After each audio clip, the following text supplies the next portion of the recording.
Welcome to Proper Food. Here's how to make a delicious and warming bowl of chicken noodle soup. First off, you're going to start off with chicken thighs. Now these are my preferred cut for this dish. They break down, they're really moist, tender, add loads of flavour. So into a pan and just sear them off over a really nice high heat. The base of this soup is actually leeks. So just wash and shred a couple of leeks and then fry them off in the same oil that you cook the chicken for around 5 minutes. Then add in a nice clove of garlic. To add some background flavour and seasoning, we're going to add some miso paste. You can get this in all your supermarkets, and a normal stock pot.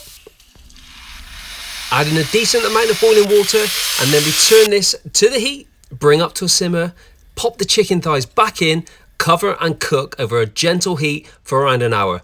The chicken should shred up beautifully. So get this into the pan, and now for the noodles. These are just fine egg noodles. Break them up and let this cook for a further 10 minutes. Now just before serving, I like to add another texture and flavour to this, so shred up some spring onions. Sprinkle these into the soup, making sure you reserve some for garnish. If you like this recipe video, please hit that subscribe button and like the video, and leave me a comment to tell me what you'd like to see me cook next. I'll see you again for some more proper food.